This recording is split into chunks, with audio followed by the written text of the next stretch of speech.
Assalamualaikum warahmatullahi wabarakatuh. Hai teman-teman, ketemu lagi sama saya Rosa. Nah, kali ini saya akan menjelaskan materi mengenai masalah umum dan masalah penelitian.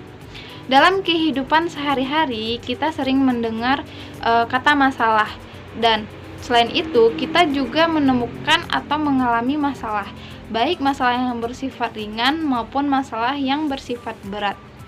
Selanjutnya, pengertian masalah secara umum yaitu masalah adalah suatu persoalan atau kendala yang harus diselesaikan, atau dengan kata lain, masalah merupakan kesenjangan antara kenyataan dengan kejadian yang diharapkan dengan baik. Menurut Kamus Besar Bahasa Indonesia, masalah adalah sesuatu yang harus diselesaikan. Menurut Sugiono, masalah diartikan sebagai penyimpangan antara yang seharusnya dengan apa yang benar-benar terjadi, antara teori dan praktek, antara aturan dan pelaksana, antara rencana dan pelaksana. Menurut James Storr, masalah suatu situasi menghambat organisasi untuk mencapai satu atau lebih tujuan.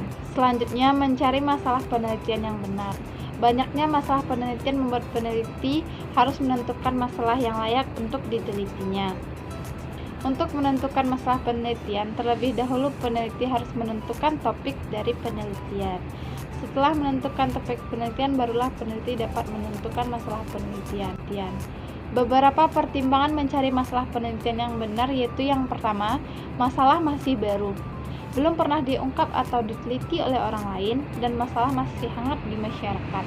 Yang kedua, aktual, masalah yang diteliti benar-benar terjadi di masyarakat. Yang ketiga, praktis, artinya bermanfaat atau memiliki nilai manfaat praktis. Yang keempat, memadai, ruang lingkup dari penelitian tidak terlalu luas dan tidak terlalu sempit. Kelima, sesuai dengan kemampuan peneliti, yaitu peneliti mempunyai kemampuan di bidang yang akan ditelitinya. Keenam, sesuai dengan kebijaksanaan pemerintah. Dan yang terakhir, ada yang mendukung. Untuk penelitian dari awal hingga akhir diperlukan dana. Nah, untuk itu harus ada dana dan harus ada yang mendukung dari penelitian. Selanjutnya, memilih masalah penelitian.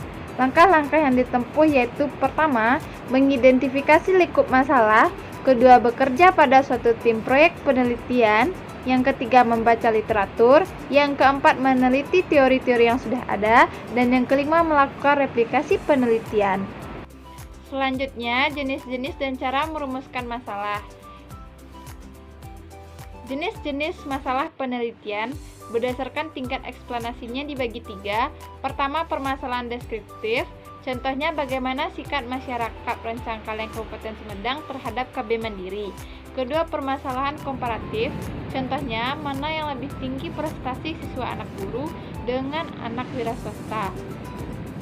Yang C, atau ketiga, permasalahan asosiatif, yaitu menyangkut hubungan simetris atau korelasi sejajar. Kedua, hubungan klausal, dan ketiga, hubungan interaktif. Selanjutnya, cara memilih masalah penelitian yang benar. Pertama, kriteria masalah penelitian yaitu memiliki nilai penelitian. Kedua, memiliki visibilitas.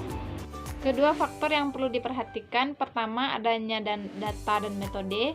Dua, batas-batas masalah. Tiga, adanya alat. Empat, adanya biaya. Lima, tidak bertentangan dengan hukum. Dan enam, sesuai dengan kualitas penelitian. Rumusan masalah penelitian yang baik. Pertama, bersifat orisinil, dapat berguna, dapat diperoleh dengan cara ilmiah, jelas dan padat, dirumuskan dalam bentuk kalimat tanya, bersifat etis. Sumber masalah penelitian. Pertama, buku bacaan dan laporan hasil penelitian, pengamatan sepintas, pernyataan pemegang otoritas, perasaan atau intuisi. Kelima, diskusi, seminar, dan pertemuan ilmiah. Kesalahan umum dalam penemuan masalah. Pertama, peneliti mengumpulkan data tanpa rencana dan tujuan yang jelas. Kedua, peneliti memperoleh jumlah data dan berusaha merumuskan masalah penelitian dengan data yang tersedia.